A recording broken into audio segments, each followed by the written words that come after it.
pouquinho sobre as marcas de uma igreja que abalou o mundo. As marcas de uma igreja que abalou o mundo. Atos capítulo 2, versículo 42 a 47. Quem encontrou, diga glória. E perseveravam na doutrina dos apóstolos, e na comunhão, e no partir do pão, e nas orações. Em cada alma havia temor, e muitas maravilhas e sinais se faziam pelos apóstolos. Todos os que criam estavam juntos e tinham tudo em comum. Vendiam as suas propriedades e fazendas e repartiam com todos, segundo cada um tinha necessidade. E perseverando unânimes todos os dias no templo, e partindo o pão em casa, comiam juntos com alegria e singeleza de coração, louvando a Deus e caindo na graça de todo o povo. E todos os dias acrescentava o Senhor à igreja aqueles que se haviam de salvar.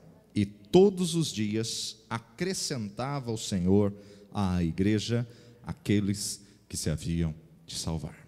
Fiel e justo é a tua palavra, viva, eficaz, mais penetrante que qualquer espada de 2 fios. Perdoa as nossas falhas e fraquezas e manifesta a tua glória, Senhor. Que a nossa mente, o nosso coração possa estar cativo à tua palavra. Fala conosco, Senhor. Queremos ouvir a tua voz, queremos receber a tua palavra. Ministra aos nossos corações para a tua honra e glória, no precioso nome de Jesus. Amém e amém. Toma o seu lugar.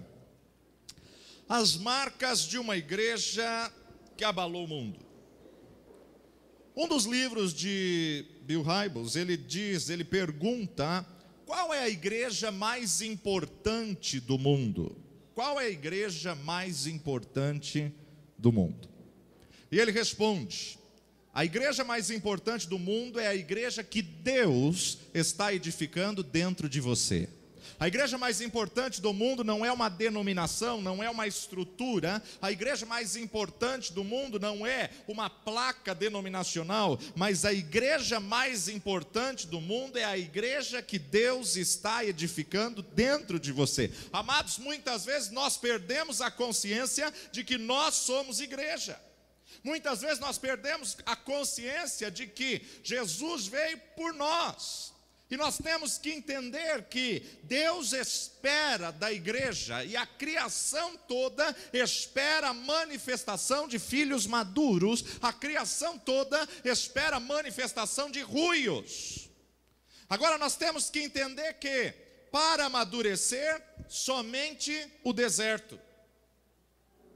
Muitas vezes a gente não gosta, a gente não quer, a gente resiste, a gente briga, a gente se revolta, se rebela. E a matéria mais difícil da vida é a adversidade. Quando somos resistidos, quando somos colocados em adversidade. Mas, meu amado e minha amada, a única coisa na nossa vida que nos faz crescer, que desenvolve em nós um crescimento, uma maturidade, é a matéria da adversidade que Deus proporciona para nós no deserto. Por isso que o salmista declara em Salmo 119, 71, foi-me bom ter sido afligido, para que eu pudesse aprender os teus estatutos, para que eu pudesse aprender a sua palavra. Meu amado, até da adversidade Deus está no controle, até das resistências, dos problemas, das dificuldades. No mundo tereis aflições, mas tende bom ânimo. A escola do deserto, na matéria da adversidade, é o que vai despertar em você o senso de maturidade, o senso de crescimento. E Deus quer levar a igreja a uma maturidade, a igreja a um crescimento. Agora, quais são as marcas desta igreja? Quais são as marcas para abalarmos o mundo? Quais são as marcas desta igreja para continuar abalando o mundo? Para respondermos essa pergunta, nós precisamos olhar para as igrejas contemporâneas.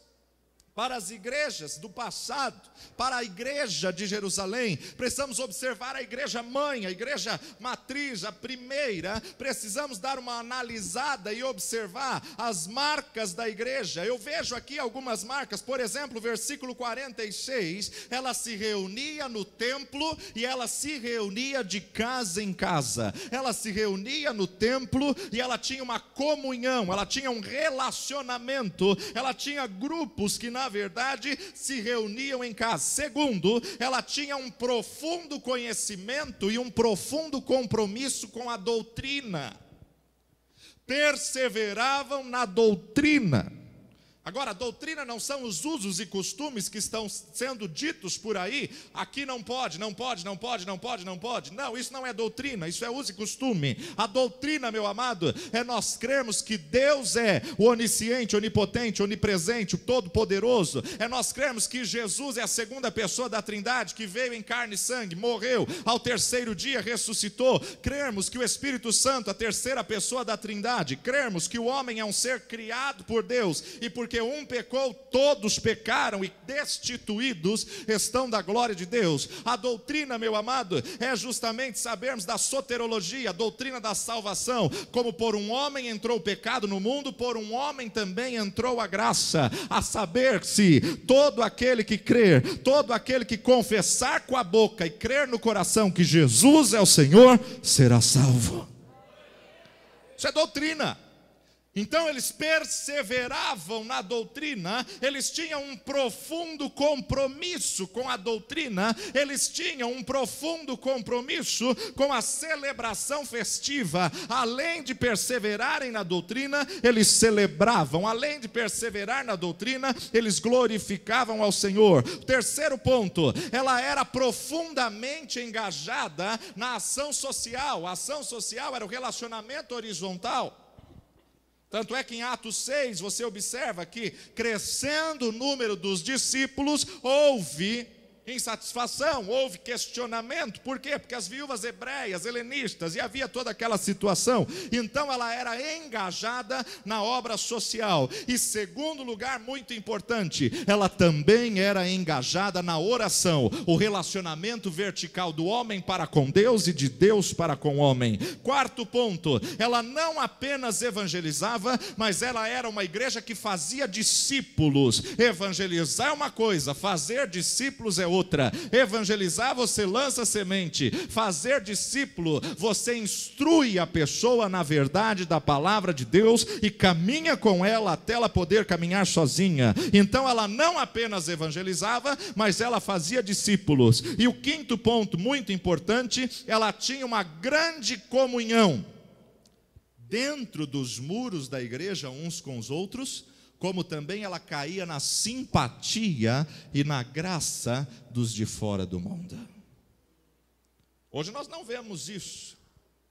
As igrejas que crescem perdem a comunhão interna e criam problemas com vizinhos, com o bairro, o trânsito, com uma série de coisas. Meu amado, nós temos que observar o crescimento, mas não podemos deixar de cair na graça do povo, não podemos deixar de ter simpatia dos de fora, não podemos deixar, meu amado, de observarmos justamente o crescimento da igreja. Hoje nós estamos vivendo dias em que nós vemos muitos ministérios revelando um verdadeiro desequilíbrio, um grande desequilíbrio. As igrejas que zelam pela doutrina nunca celebram com entusiasmo, são extremos e não são equilíbrio. As igrejas ativas na ação social, via de regra, desprezam a oração, não têm uma vida de oração e uma vida de comunhão. Aquelas que crescem em número passam a mercadejar a verdade e não tem mais comunhão interna.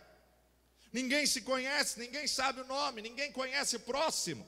Vamos olhar para a igreja hoje com um prisma diferente. Vamos observar a igreja de Jerusalém e vamos levantar a igreja de Jerusalém como uma igreja modelo. Primeiro ponto que eu quero destacar nessa manhã: era uma igreja que tinha zelo pela teologia, era uma igreja que tinha zelo pela doutrina, era uma igreja, meu amado, que perseverava na doutrina dos apóstolos. Leia comigo o versículo 42 de novo. E perseveravam na na doutrina dos apóstolos, e na comunhão, e no partir do pão, e nas orações.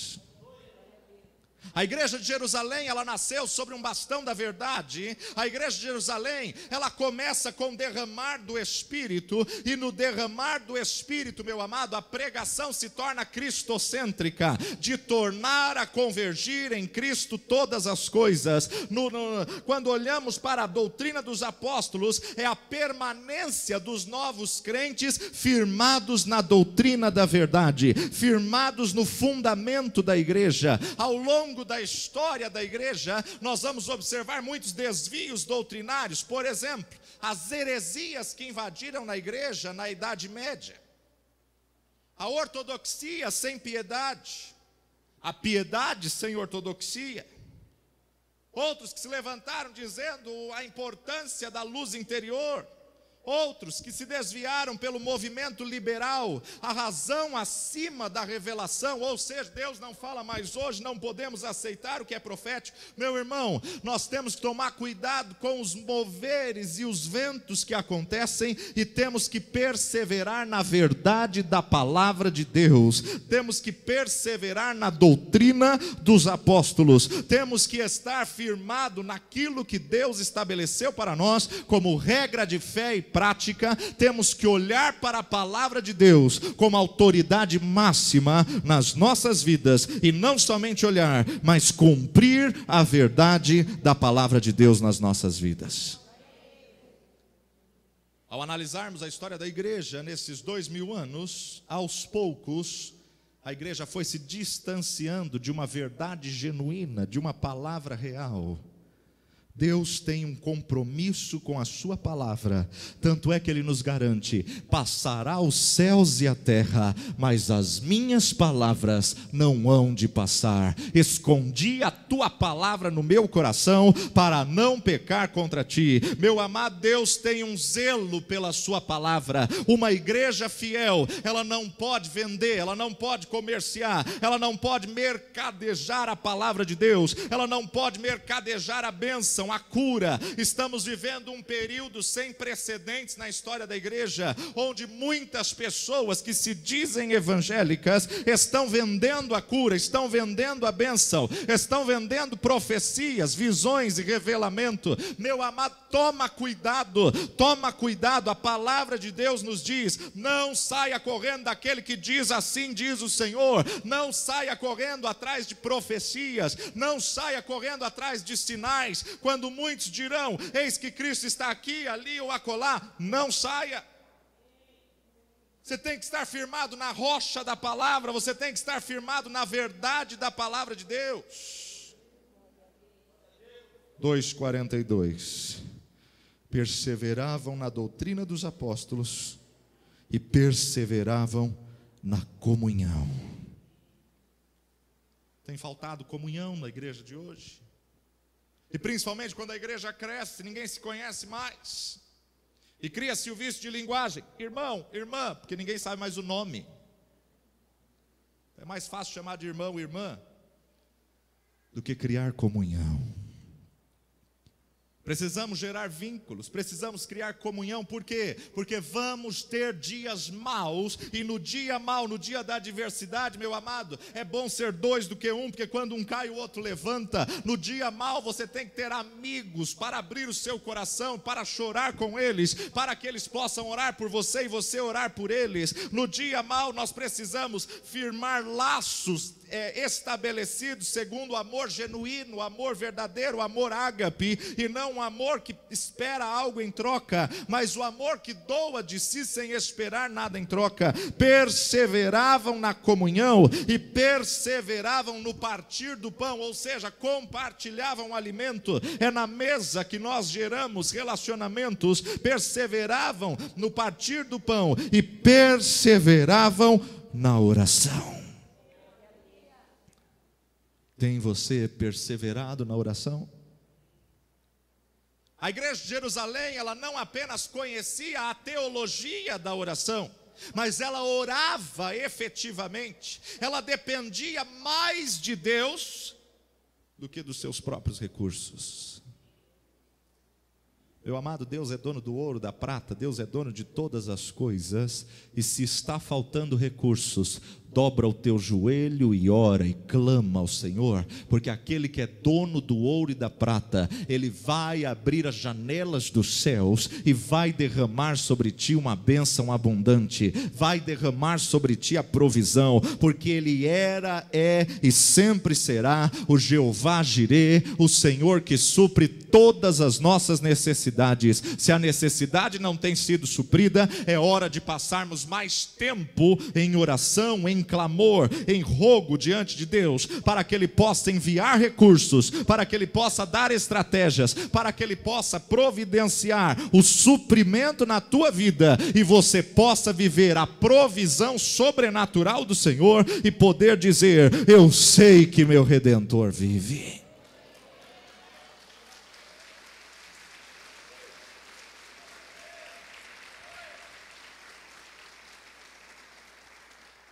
Eu observo a igreja de Jerusalém e eu vejo que a igreja primitiva, ela era uma igreja que dependia mais de Deus do que do governo.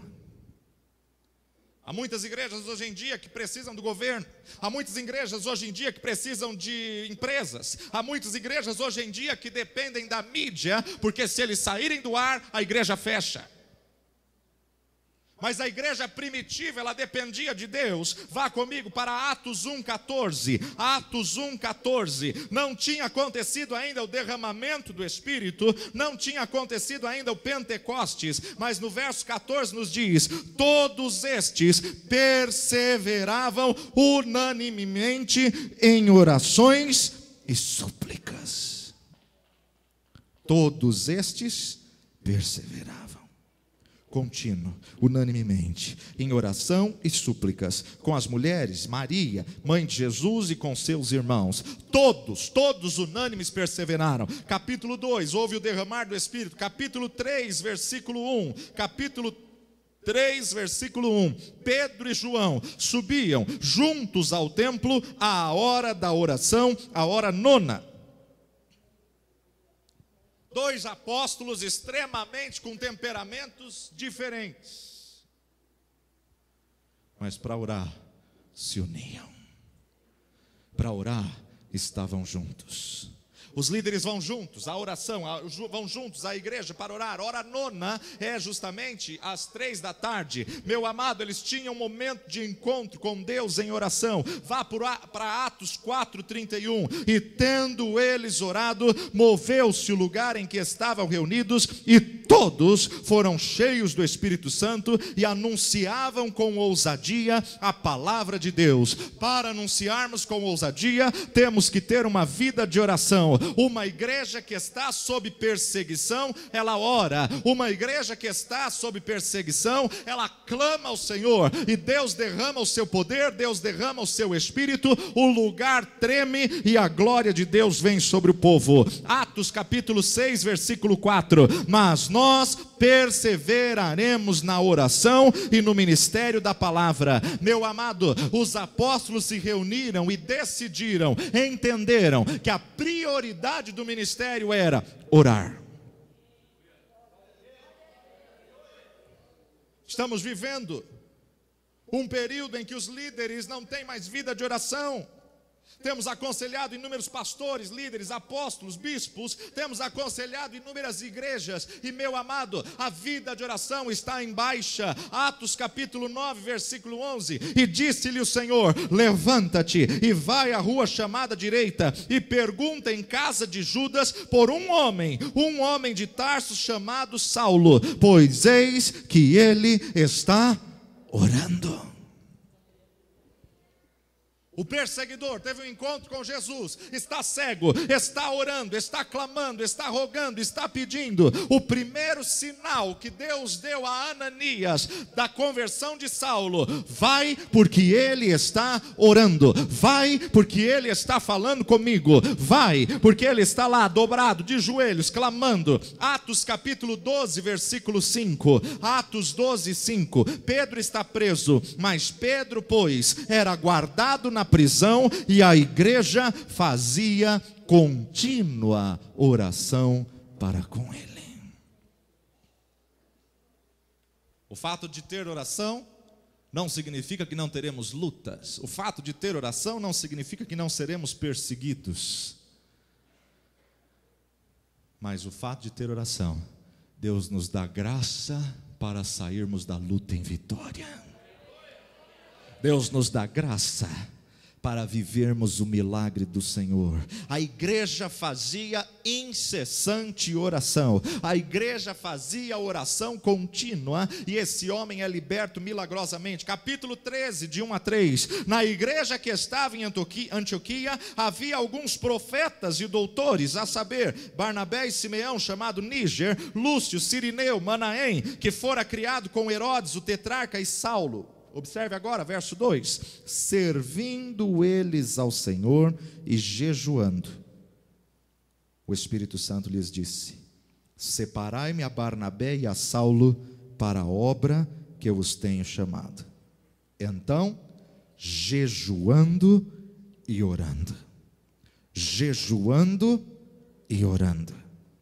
pondo as mãos sobre eles, os enviaram.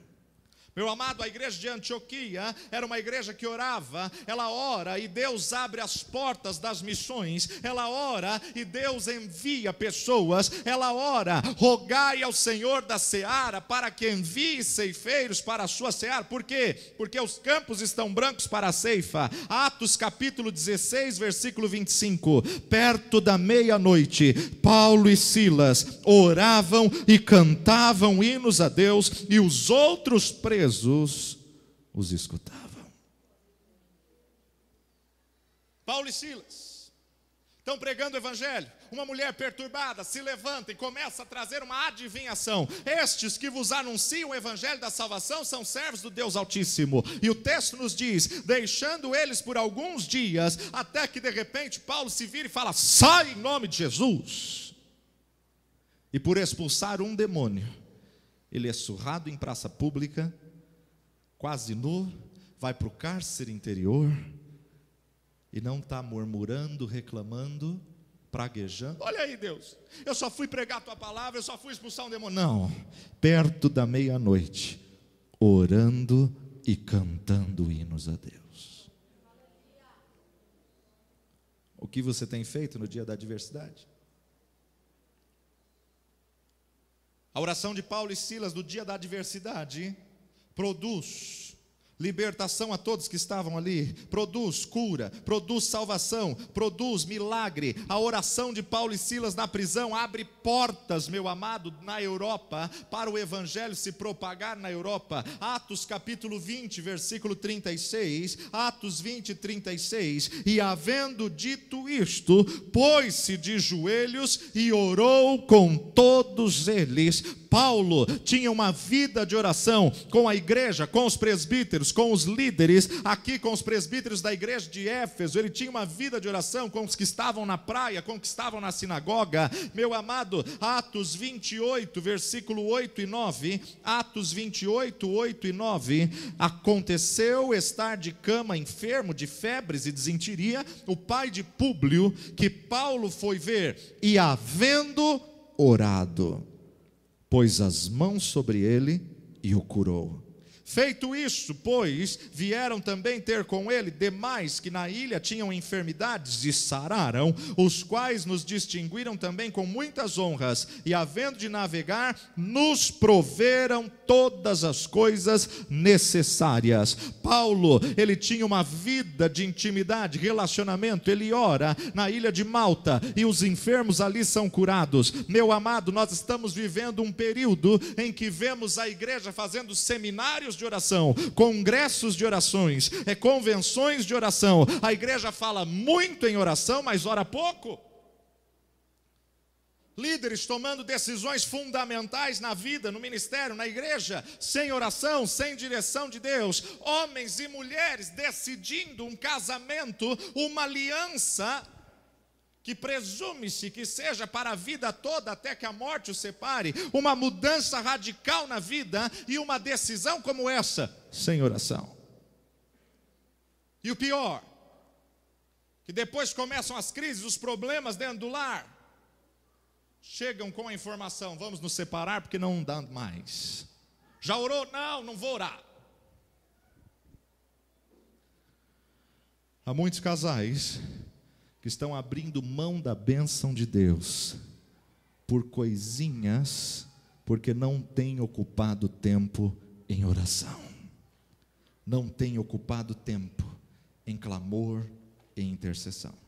Volta para Atos 2:43. Em cada alma, em cada pessoa, em cada membro havia temor, e muitas maravilhas e sinais se faziam pelos apóstolos. Meu amado, em cada alma havia temor. Nós estamos vivendo um período em que as pessoas estão perdendo o temor. Estamos vivendo um período em que as pessoas estão se acostumando com o sagrado, assim como Uzá e Aiô, que se acostumou com a arca, e a hora que ela vai cair, coloca a mão.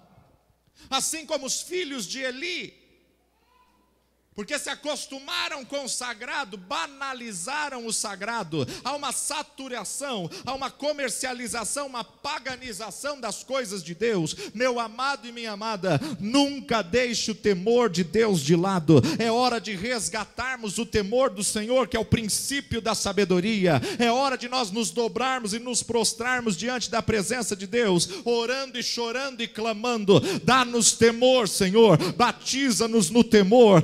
Precisamos resgatar o temor e entendermos que estamos na casa de Deus mais pelas coisas espirituais do que pelas coisas materiais. Quantas pessoas hoje em dia estão preferindo os presentes de Deus do que a presença de Deus? Por que você está na igreja? Porque eu preciso de um carro. Por que você está na igreja? Porque eu preciso de uma casa. Por que você está na igreja? Porque eu preciso resolver a situação com a minha esposa, com o meu marido. Meu irmão, quem está na igreja por causa do Senhor da igreja?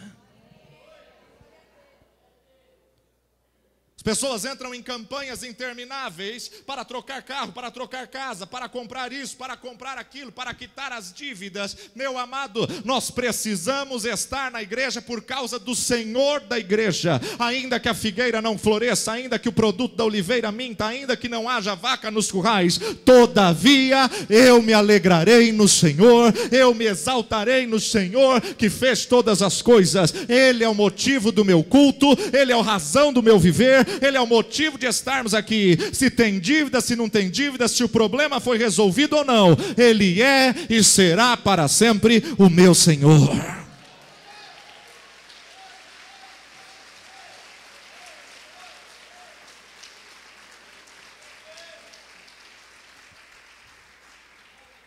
O grave problema é que as pessoas querem mais um empregado do que um Senhor. Senhor, faça isso, faça aquilo outro, faça aquilo outro. E se o Senhor não fizer, eu não venho mais.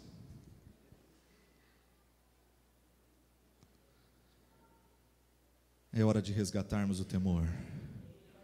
Porque quem conhece a santidade de Deus não brinca com as coisas de Deus.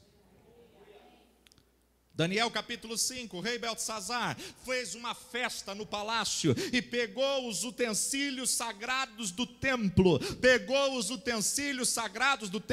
para fazer uma festa pagã, para fazer uma festa aos deuses pagãos. Usou, meu amado, as coisas sagradas do templo para orgias, para coisas, prostituições terríveis, e de repente aparece um dedo na parede, Mené, Mené, Tekel, Farzim. Assustado, chama todos os sábios, chama todo mundo, cai em Daniel, e Daniel diz a verdade: pesado fostes na balança e fostes achado em falta.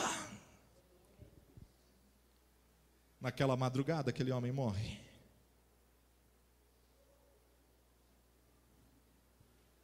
Para quantos líderes, quantos ministros e quantos membros do corpo o dedo de Deus continua escrevendo Mené, Mené, Tekel, Farzim.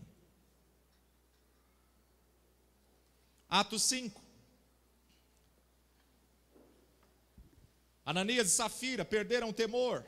o pecado da mentira, mentiram ao Espírito Santo de Deus, foram punidos com morte, já no tempo da graça, já na época da graça. Ananias e Safira, crentes mentirosos, crentes achando que não tem problema, é só um jeitinho, não tem problema, mentindo ao Espírito Santo de Deus, para quê? Só para demonstrar alguma coisa a alguém, fazendo uma coisa que não é verdade. Meu amado, nada adianta servirmos ao Senhor se não tivermos temor do Senhor. O temor do Senhor é o princípio da sabedoria, o temor do Senhor é o princípio do conhecimento. De nada adianta ter sabedoria e não ter temor. Há muitos cristãos que estão zombando de Deus, estão zombando das coisas de Deus, rindo, fazendo piadas, charcotas contra as manifestações do Espírito, contra as coisas de Deus. Meu amado, o fato de Deus não exercer o juízo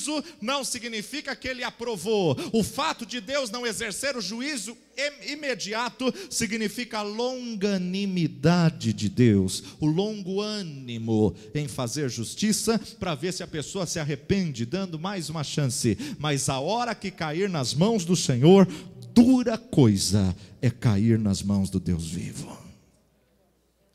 Perderam temor. Pessoas subindo ao altar de qualquer jeito, pessoas, levitas, adoradores, músicos, subindo ao santo dos santos de qualquer maneira, com qualquer roupa. Ministros subindo ao altar de qualquer forma, com rancor, ódio, mágoa, ressentimento, ira, pecados. Precisamos resgatar o temor do Senhor, se quisermos ser uma igreja que abala o mundo. Atos 2:43. Em cada alma havia temor, e muitas maravilhas e sinais se faziam pelos apóstolos.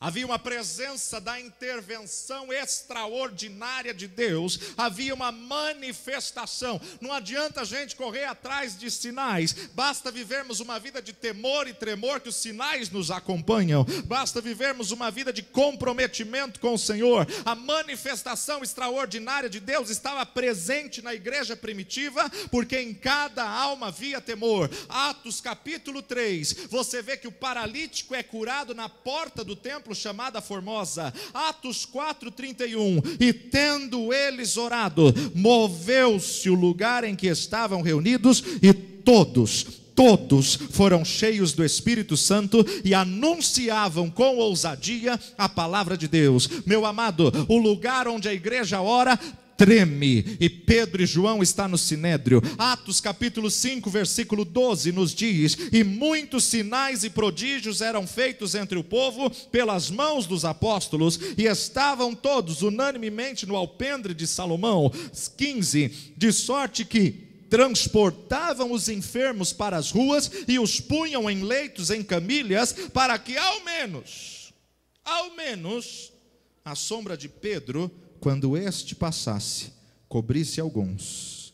E até a cidade circunvizinha corria muita gente de Jerusalém, conduzindo os enfermos e atormentados de espíritos imundos, os quais todos eram curados. Agora eu vejo um Pedro, um Paulo, eu vejo um João, que não está com medo de retaliação, que não sofre transferência de ira, que não pega todas as enfermidades dos que eles curavam, porque havia temor e estavam cheios do Espírito Santo de Deus. Amados, nós precisamos resgatar o temor na casa do Senhor. Muitos sinais e prodígios eram feitos. Agora aqui um detalhe: sinais reais, sinais verdadeiros, cura verdadeira. Não um ministério que fica por aí pagando 50, 60, 70 reais para quem convencer o auditório. Atos 8, verso 6. Atos 8, 6. E as multidões unanimemente prestavam atenção ao que Filipe dizia, porque ouviam e viam ouviam e viam os sinais que ele fazia, os sinais que ele realizava em Samaria. Atos capítulo 9, não dá tempo de a gente ler o capítulo todo, mas a conversão de Saulo e em seguida da sua cura. Atos capítulo 12, a libertação milagrosa de Pedro da prisão. O anjo do Senhor vem, abre a primeira porta, abre a segunda porta, ele atravessa a rua. Atos capítulo 16, Paulo e Silas na prisão, perto da meia-noite, há um terremoto em Filipos e as portas das prisões se abrem. Atos capítulo 19, versículo 11 nos diz: e Deus, pelas mãos de Paulo, fazia maravilhas extraordinárias. Deus, pelas mãos de Paulo. Atos capítulo 28, versículo 8 e 9, aconteceu estar de cama, pai de Públio, curado. Quando Paulo impõe as mãos, ele é curado. Trazem os enfermos de toda a ilha, e todos eles eram curados. Hoje nós estamos vivendo dois extremos. Existem aqueles que conhecem a palavra, mas que negam os milagres, e existem aqueles do outro extremo que inventam, forjam, falsificam os milagres. Por quê? Porque a igreja perdeu o temor. Volta para Atos 2,46. Uma igreja que abala o mundo é uma igreja que tem entusiasmo no culto. A igreja tinha prazer de estar na casa de Deus, a igreja tinha prazer de louvar ao Senhor, a igreja tinha prazer em glorificar ao Senhor, perseverando unânimes todos os dias, no templo, partindo pão em casa, comiam juntos com alegria e singeleza de coração, louvando a Deus. Salmos 84 nos diz, vamos lá: quão amáveis são os teus tabernáculos, Senhor dos exércitos. A minha alma está anelante, desfalece pelos teus átrios, ó Senhor. O meu coração e a minha carne clamam pelo Deus vivo. Até o pardal encontrou casa e a andorinha ninho para si, para sua prole. Junto dos teus altares, Senhor dos exércitos, Rei meu e Deus meu. Bem-aventurados que habitam em tua casa, louvar-te-ão continuamente. Bem-aventurado o homem cuja força está em ti, em cujo caminho estão os caminhos aplanados, o qual, passando pelo vale de Baca, faz dele uma fonte. A chuva também enche o seu tanque. 10. Porque vale mais um dia nos teus átrios, nos átrios do Senhor, do que em outra parte 1000. Preferiria estar à porta da casa do meu Deus do que a habitar nas tendas da impiedade. Salmos capítulo 27, versículo 4, 27:4. Uma coisa pedi ao Senhor e a buscarei, que possa morar na casa do Senhor todos os dias da minha vida, para contemplar a formosura do Senhor e aprender do seu templo. Uma igreja que abala o mundo é uma igreja que tem alegria. Alegrei-me quando me disseram: vamos à casa do Senhor. Ela tem alegria em adorar, ela tem alegria em celebrar, ela tem alegria em cultuar, ela tem comunhão no templo e comunhão fora dele. É uma das marcas da igreja que agrada ao Senhor, da igreja que vai abalar o mundo. O louvor da igreja é constante, louvando a Deus e caindo na graça do povo. Meu amado e minha amada, a luta que você está passando não pode tirar a alegria da salvação. O vale, a prova, a adversidade que você esteja enfrentando, nunca pode tirar o cântico novo da sua boca, nunca pode tirar o teu louvor, porque o Pai está à procura de verdadeiros adoradores, que o adorem em espírito e em verdade. A despeito da luta, a despeito da dívida, a despeito do problema, adore ao Senhor, exalte ao Senhor, glorifique ao Senhor, porque Deus habita no meio dos louvores.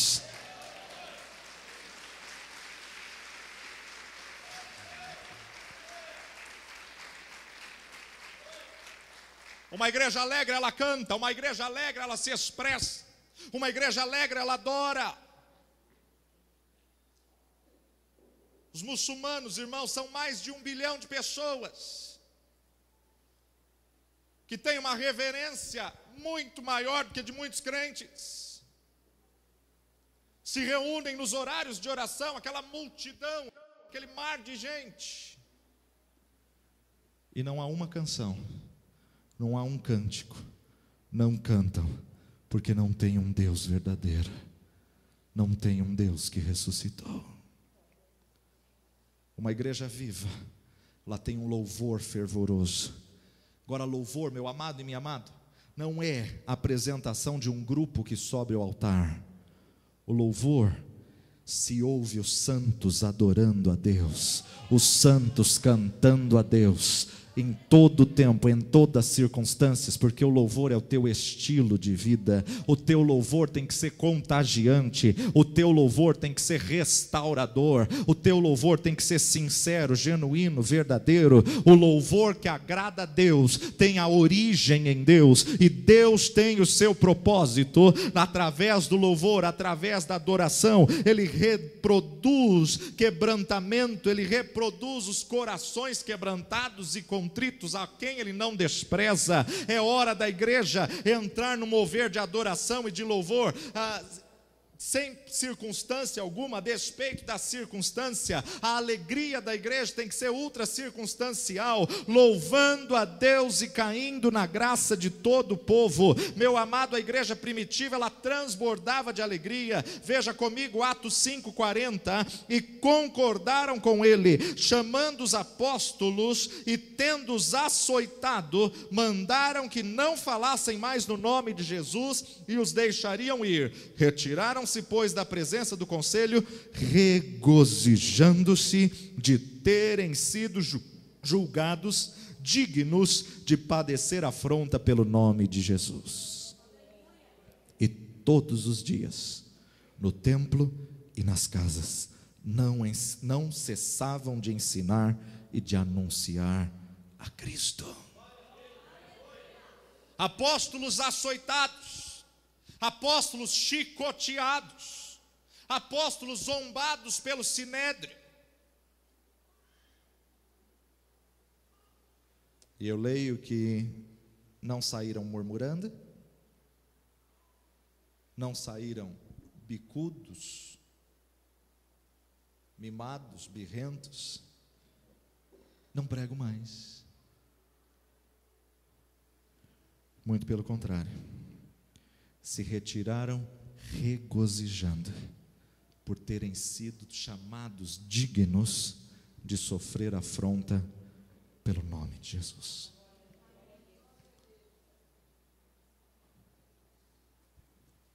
Quantas pessoas que atendemos durante a semana? Ai, pastor, estou passando essa luta, isso, aquilo outro, não vou mais para a igreja. Deus não resolve esse problema, Deus não resolve essa causa. Deus não me dá uma namorada. Meu irmão, você está na igreja para arrumar namorada? Deus não me abre uma porta de emprego. Deus não me cura. Meu irmão e minha irmã, tudo isso é consequência. Buscai ao Senhor em primeiro lugar seu reino e a sua justiça, e as demais coisas vos serão acrescentadas. Volto a dizer, o problema é que nós queremos mais os presentes do que a presença de Deus. É hora de resgatarmos a essência do culto. O povo de Israel lá com Moisés, quando Moisés sobe ao monte, eles ficam com Arão. Eles queriam só presentes, eles queriam só a bênção, eles não queriam nada com o abençoador. Moisés, sobe você, porque a gente não quer. Estamos vendo esse cenário se repetir nos dias de hoje. Meu amado, é hora de nós buscarmos mais a presença do que os presentes. É hora de nós buscarmos mais aquele que é o Deus Todo-Poderoso. Veja Atos 6,15. Atos 6,15. Então todos os que estavam assentados no conselho, fixando os olhos em Estevão, viram o seu rosto como o rosto de um anjo. Ele está condenado, ele vai ser apedrejado, ele vai ser morto, e o seu semblante está como de um anjo. Atos 13, 52. Atos 13, 52. E os discípulos estavam cheios de alegria e do Espírito Santo. Os discípulos em Antioquia da Pisídia, mesmo perseguidos, mesmo afrontados, mesmo chicoteados, transbordavam de alegria do Espírito Santo. Uma igreja que abala o mundo, uma igreja que ultrapassa fronteiras, é uma igreja, meu amado, que sabe passar pelo sofrimento em adoração, sabe misturar adoração com sofrimento, porque sabe que o nosso Deus não perde batalha, sabe que essa luta é uma leve e momentânea tribulação, que não tem como se comparar com a glória que há de ser revelada. Estou terminando. Uma igreja que abala o mundo, ela valoriza a comunhão. Os crentes tinham prazer em estar uns com os outros. Volta lá, Atos 2, 42. Perseveravam na doutrina dos apóstolos, na comunhão. 44. Todos os que criam estavam juntos e tinham tudo em comum. 46, perseverando unânimes todos os dias no templo, partindo o pão em casa, comiam juntos, com alegria e singeleza de coração. Onde o óleo do Espírito é derramado, aí há uma união dos irmãos.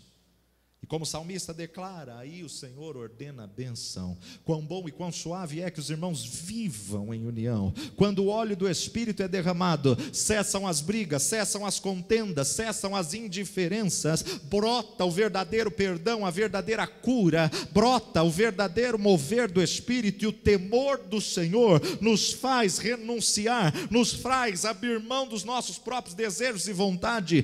Todos estavam juntos e tinham tudo em comum. Partiam o pão em casa. Meu amado, eles se reúnem no templo e eles se reúnem nos lares. Por quê? Porque eles tinham prazer em estar em comunhão. Os crentes, eles eram sensíveis para ajudar o próximo, para ajudar o necessitado. 45, vendiam suas propriedades, fazendas, repartiam com todos, segundo cada um tinha necessidade, perseverando unânimes todos os dias. Uma igreja que abala o mundo. Os cristãos que compõem ela converteram o coração e converteram o bolso. Uma igreja que abala o mundo desapegou dos bens materiais, porque entende que as pessoas são mais importantes do que a matéria. Uma igreja que abala o mundo encarna a graça da contribuição. E a palavra de Deus nos diz, porque quem não ama seu irmão a quem vem, como pode dizer que ama a Deus a quem não vê? Uma igreja que abala o mundo, ela produz um impacto na sociedade. E eu termino com 47. Louvando a Deus e caindo na graça de todo o povo, todos os dias, acrescentava o Senhor à igreja aqueles que se haviam de se salvar. Por quê? Pelo estilo de vida de cada um, pelo estilo de vida que caíam na graça, na simpatia da sociedade, do bairro, das pessoas.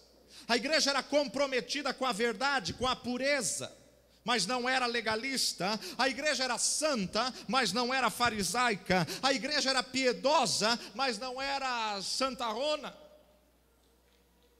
Os crentes nela eram alegres, festivos, íntegros. Os crentes desta igreja contagiavam as pessoas do bairro, da sociedade. O estilo de vida desta igreja impactava a sociedade. Eram homens melhores, maridos melhores, mulheres melhores, esposas melhores, filhos melhores. crianças melhores, pais, estudantes melhores e os melhores profissionais começaram a se despontar dentro da igreja. Pela ação soberana de Deus, eles experimentavam um crescimento numérico diário. A cada dia o Senhor acrescentava a igreja, a cada dia Deus enviava as pessoas, atraía as pessoas. Nós temos hoje, amados, dois extremos graves. O primeiro deles, numerolatria. Pastores, líderes, denominações que estão idolatrando o número. Eu tenho 10 mil membros, e você? Eu tenho 20, e você? Eu tenho 50 mil. Numerolatria. E o outro grave problema, numerofobia. Ou os dois extremos. Quando temos qualidade com Deus, a quantidade é natural. A igreja crescia em números, a igreja crescia em graça, a igreja crescia diariamente, a igreja crescia por adição de vidas salvas, a igreja crescia por ação divina. Atos 1,15, Atos 1,15. E naqueles dias, levantando-se Pedro no meio dos discípulos, ora, a multidão junta era quase de 120 pessoas. 120 começaram, estavam todos reunidos. Atos 2,41. Atos 2,41. De sorte que foram batizados os que de bom grado receberam a palavra. E naquele dia agregaram-se quase 3.000 almas. Atos 4,4. Muitos, porém, dos que ouviam a palavra, creram, e chegou o número destes homens a quase 5.000, sem contar mulheres e crianças. Atos 5,14. E a multidão dos que criam no Senhor, tanto homem como mulheres, crescia cada vez mais. Atos 6,17.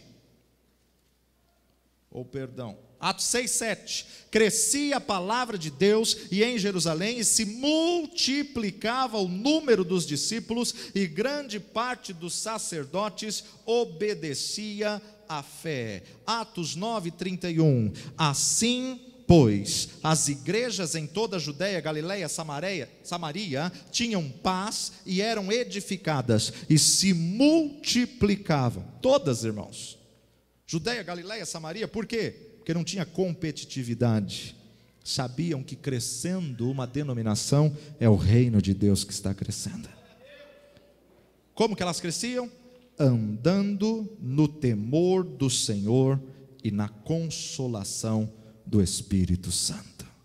Andando no temor do Senhor e na consolação do Espírito Santo. E último texto, Atos 16:5. De sorte que as igrejas eram confirmadas na fé, e cada dia cresciam em número. Pastor Rick Warner, ele diz que a pergunta que fazemos hoje em dia é errada. O que eu devo fazer para a minha igreja crescer? A pergunta que nós temos que fazer é: o que está impedindo o crescimento da nossa igreja? Você, como igreja, tem feito diferença na sociedade? Tem feito diferença entre os vizinhos? Tem feito diferença na família? Tem feito diferença no emprego, na escola, na faculdade? Nós, como igreja, temos feito diferença na nossa cidade, no nosso estado e no nosso país? Que nessa manhã Deus coloque em nós e nos ajude a sermos uma igreja que produza impacto, uma igreja que continua abalando o mundo, porque somos uma igreja que busca o temor do Senhor como princípio de todas as coisas. Feche os seus olhos, abaixa a sua fronte, peça ao Espírito Santo de Deus Será que você tem buscado mais os presentes do que a presença? Será que você tem buscado mais o que Deus pode dar do que Ele é? Meu amado, minha amada, todas as coisas materiais são passageiras.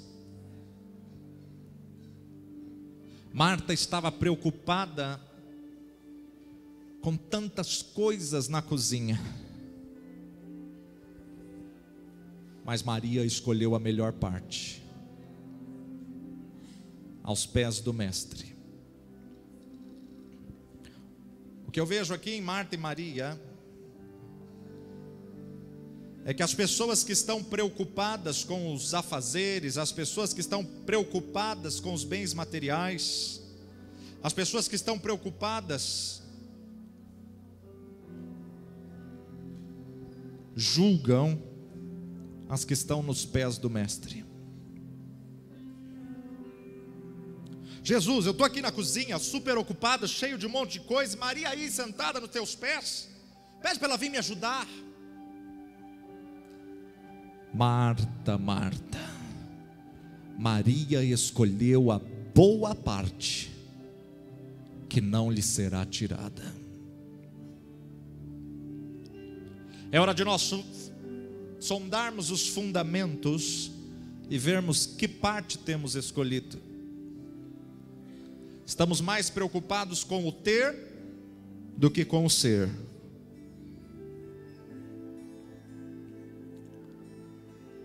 Quando Deus quer te levantar para ser uma igreja que abala o mundo, uma igreja cheia do temor do Senhor, uma igreja que se importa mais com a presença de Deus do que com os presentes que Ele possa dar. Ide até as últimas consequências.